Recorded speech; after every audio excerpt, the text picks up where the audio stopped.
Alright guys, hello, we're back, finally, for Vindland Saga, episode 16 this time. Yes, we are ramping up. We're like about to wrap this little mini arc up. It is almost done. I assume we have at least one more episode. I'm gonna cap it off there. If there's any more than that, then bad show, don't watch it. Okay, but we're almost there, alright? And this episode was pretty clean, not gonna lie. There's some slow moving parts to it, but once we get towards the end, it's finally like, our resolution is about to happen or is about to occur. So, let's get right into it. So we leave off from last episode.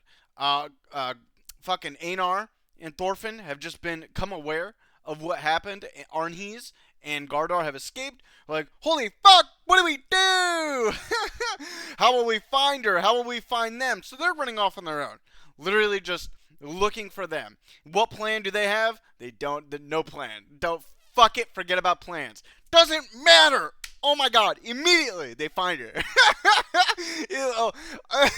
Almost as if it's planned. Like actually dumb. So apparently, Arnhys, after we find out during this episode, I might as well tell you, like, she did free Gardar. But instead of, like, running off with him, she just brought him back here to the old master's house. Because fuck it. Where else are we going to go? So she's here now. Gardar is nowhere to be fucking seen. Snake is here. Snake and his men are here. They're watching her. They don't know what happened. They don't know what's going on. All they know is that Arnhys is here. Gardar is not, so they're watching her. Because they know that Gardar is looking for her, and that's all they need to know. So they're taking their time. They're like, alright, we're just going to watch her ass until Gardar shows himself. What they don't know is, Gardar is hiding very inconspicuously beneath their eyes, right? In plain sight. Doesn't matter. Alright, so Thorfinn and Einar finally come to confront Arnhys here, where she just basically, fucking, spills her heart out onto all of them. The music production in this episode, obviously. All the other ones, most of all of them. Great. Amazing. So she spills her heart out. She's like, alright, yeah, I can't believe this fucking shit has happened here. She's having a horrible time. But she trusts Thorfinn and Einar immensely. They are, I would consider them to be, the best of friends. They cannot be pulled apart in any way. So she's basically going to tell them the story, what actually happened here. So we get a little bit of insight onto the event that occurred, the cutaway event. What happened? So Arnhys, she did free Gardar. That is what happened. She cut him loose, and after cutting him loose, during that event, Gardar got severely injured or wounded, fighting Snake's boys. I think it was 4 of his guys he fought, at once, and just destroyed all of them with Arnhys there at the same time. Crazy shit. Gardar is no slouch. He is a, beefy man, okay? Anyway, so Arnhys, yes, in the ensuing chaos that happened, her only idea was to bring him here. With the old master, which is crazy. So she tells him, yes, he is literally hiding here. And the magical place he's actually hiding is underneath the old master's bed, which is absolutely stupid. So the old master is 100% on board with helping Arnhys. He is, it's not that the old man, you'd think that the old master, because he's old, I guess, I don't want to say it because he's old, his heart has softened, but he's just a generally nice guy, and he is, friends with these people. He doesn't want any harm to come to Arnhys or Gardar, even though this, terrible situation has occurred on the farm. He's also friends with Thorfinn and Einar. So right now, they're just discussing, what to do, what exactly do, within, earshot of Snake and his boys, for some reason. They can hear you, possibly. Why are you doing this right here? Not smart. Anyway, it doesn't matter. They come up with a plan. A nasty fucking plan. Einar is going to be playing as bait. They're basically, Thorfinn and Einar are okay, we're going to create this plan. We're going to get you and Gardar to safety where you guys can be together. We'll get you out of here so you can stop being slaves. It's alright, plan acquired. How are we going to do this? Alright, Einar comes up with a great, sense to do something. He's going to act as bait. Even before that, the old master, they have a little discussion with Snake. The old master, he's like, Snake, Is there any way you can, forgive, you know, these people here, Arnie's, and Gardar. You know about Arnie's. You know about Gardar. They're slaves, obviously, and he even says that we could have ended up in this position ourselves. It's not their fault, that they're doing these things. We sort of pushed them into this corner without really without their consent, right? So of course they're lashing out. But Snake, in his very stubborn, obstinate way, he's just like no. Maybe before, if Gardar didn't like freak out and just murder, his subordinates, Snake would have been, more lenient about hearing the old master out, or Arnhes, even Thorfinn and Einar. He would have been, he would have had a mind to, some sort of negotiation in play. Maybe not kill them, but keep them here in some certain respects, keep them together in some certain way, right? But no, Snake.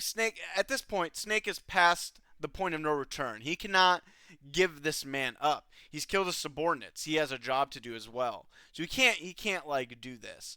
It's sad seeing like the old master, even though he is in his kind way is like we gotta stop the hate, we gotta stop the fighting, we gotta stop the killing. And he's just so sad. He obviously can't fucking do anything because he's bedridden, an old 80-year-old man who can't save really anyone. Even his position as like headmaster, like Uber headmaster, he has no real power anymore right now that he's on his deathbed, which is so sad. Okay, so then we get into our little fiasco that's about to happen. So it's been some time. Einar, Thorfinn, they've got a plan. This is a plan. Thorfinn's like lying in wait with all these fucking dragonflies. All right, this man's crazy. Why would he let these fucking ginormous, bugs on his body? What is he doing? Go away, bugs. Anyway, he's just lying in wait.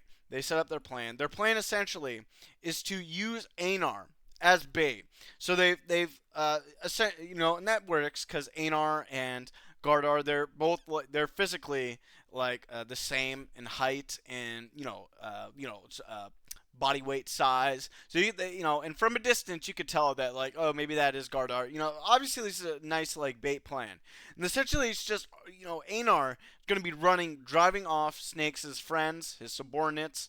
Enough time for Thorfinn to like get in the house here and like get Gardar. Snake is also going along with them, and the master is in on this. He's like, okay, just lit my bed up, get him out of here. Take my horse, take my carriage, get him out now before they come back. So they have a limited like time frame before they can really like do this. But Thorfinn lifts the bed. I don't know how Arnhes got fucking Gardar underneath the bed of the master here without someone to help them. It's like unexplained. I don't know how he did it. It's like Gardar, there's no way he could have done it himself because he was injured. I guess the old master, he used his alt T to just like summon every ounce of strength he had left in his body. Just lift his own bed. Just get it, push him under there, do it. I don't know. Maybe Arnhes did it. She used like some weird like super Viking feet to get in there. It doesn't matter. Anyway, while Snake and his boys are chasing after Einar, Snake sniffs that something is wrong. He uses his big fucking nose like, something's not right, boys. I'm going to head back. You guys keep going after them.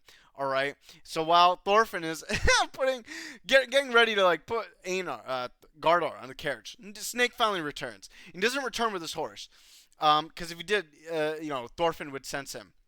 And, Snake knew that, like, there's something up with Thorfinn, even though he's not sure exactly what's up. So that's why Thorfinn didn't, like, sense his approach. Because, Snake literally ran, like, who knows, maybe a mile or two, from wherever he was, off of his horse, all the way back. And now he's ready. Okay, so here we go. We're getting the big fuck-off fight between Thorfinn and Snake. Oh my god, it's gonna be great. It's gonna be great, boys. We're gonna see some great dynamic animation. Just fucking masterclass. So Snake is just fucking ready. He is not happy. Obviously, he doesn't like being tricked. He doesn't like what's happening here. He wants to kill Gardar. He wants this whole situation to be over with. Honestly, I mean, so does everyone else. But obviously, Snake has like more. He's lost more in this ensuing like situation that's happened in the past few days. He's lost a lot of men, his pride, his honor, a bit of that anyway. And, he's fucking ready. He's not pulling any punches. He's literally ready to fucking kill Thorfinn if he has to. He's in his way. Snake doesn't care. He has to do this. There's no other way out of this. This is going down. It's gonna happen. This is where we get a brilliant fucking scene here of Thorfinn and Snake having a fucking stare down, and Thorfinn in his mind, right, the vestiges of his mind, deciding what to do. And he is obviously, we know the path that Thorfinn is now taken, the path of no violence. And now in this situation, which is, before I said Thorfinn, what you were thinking before, that was naive. Obviously, violence is needed in some circumstances. Essentially, this is what we were alluding to right here. In order to protect the weak or to protect the ones you care about, violence is necessary sometimes. So we get a nice scene here of just Thorfinn. Thorfinn is fucked up still, mentally. So obviously he's seeing shit. He's seeing the vestige of Askeladd just coming to him. He's like, what the fuck? You see Askeladd talking to him, his subconscious essentially going are you gonna fight Thorfinn? Are you sure this is what you want to do, man? But in the his own subconscious, I got your back, all right, you can do this. Just calm down and use the skills you already have, and you'll be fucking fine, and you can do this. So we get a fucking awesome badass scene where Thorfinn finally resolves himself to fight and use violence. No killing, but to use his strength to help his friends. We get an awesome fucking scene here where Thorfinn, fucking look at this retarded scene here. Jumps out at Snake. Snake lashes back with his sword, and Thorfinn, he just fucking does a weird fucking anime kickflip. I don't know how much of this I could show. He does a kickflip with his fucking foot to block Snake's blade and just dodges. Unbelievable how the laws of physics are not bound by people in this show. Don't worry about it. It makes no sense at all. And he just goes at it. So obviously Thorfinn is resolved to handle the situation. Snake, of course, is what the fuck is happening? How can you do this? Who the fuck are you? This makes no sense. And Snake is no slouch. He is quite skilled for a person of his stature. Even though he's a bodyguard, he's quite skilled. So again, which is where we get this awesome fucking scene where Askeladd comes in. Put your head in the clouds. Stay focused. And this was always Thorfinn's problem back in the day when he was in season 1, right? Whenever he fought angry, and it lowered his battle power because he would just get so fucking mad that he couldn't control his emotions, and he couldn't control his strength to fight his enemies. And we're talking about Askeladd more specifically, but even in situations when he fought Thorkel, when he was fighting mad, he obviously did way worse. Obviously, Thorkel is a huge fucking threat. Even right now, Thorfinn probably couldn't beat him hand to hand like his father could, Thor's. But at this moment in time, Thorfinn hasn't fought in a while, so he's rusty. But that's okay because he's still got the juice. All right, he's still got that Viking juice to help him. So again, we get this awesome scene. Thorfinn posing up, taking his hands out in the shape of his dagger stance. Snake is what the fuck is this stance? What is he doing? I don't understand. It's not a sword stance. I don't know. We get the awesome image here of Thorfinn finally resolved the fight with his fists now, without his weapons. Oh my god, it's so good. Finally. Now, I know a lot of people probably don't like this new Thorfinn, all right, but we gotta understand this is this has been 18 episodes. Well, not 18. What is it? 16 fuck me, 16 episodes of direct character change, going from this jaded 15-year-old, all these things that happened back in season 1 to now, into this new man that he is, and the things he's resolved to do in the future, and what he wants to do. So this is great. This is great characterization. Not a lot of shows or movies can do this nowadays. So I'm glad it's one of the great seinens now for reasons, regarded as one of those. Obviously, this is just amazing script writing. I love it all. This is pretty much the end of the episode. The next episode, they're definitely gonna fight, so we'll have that to look forward to in the next episode, and possibly the resolve. I'm betting it's the resolve in the next episode. But anyway, I great. I can't wait for this. I love all the characterization for Thorfinn. I like Snake's characterization. He's doing pretty well. He's just a side character too. Just like Arnhes or Gardar. This is like just a slight little mini arc. That's taking slight precedence before we get to like our huge main event that's about to happen. And they're doing an amazing job with these characters that aren't gonna like stay in the story for a long time, right? So this is really great. I love all of it. Some great, well, not great. Some good, decent animation in this episode. The music production is pretty good in this episode. We're really waiting for that for the next one though. Definitely the fight's gonna happen. I think it's gonna be awesome. I hope the animation's like totally dynamic, and we're gonna get some more characterization probably from our boys and seeing the events that transpire and what actually happens to Gardar and Arnhes after this like situation's resolved. We'll find out. I like the episode. I don't know. Tell me what you guys think. So yeah, hope you guys have a nice day and see ya.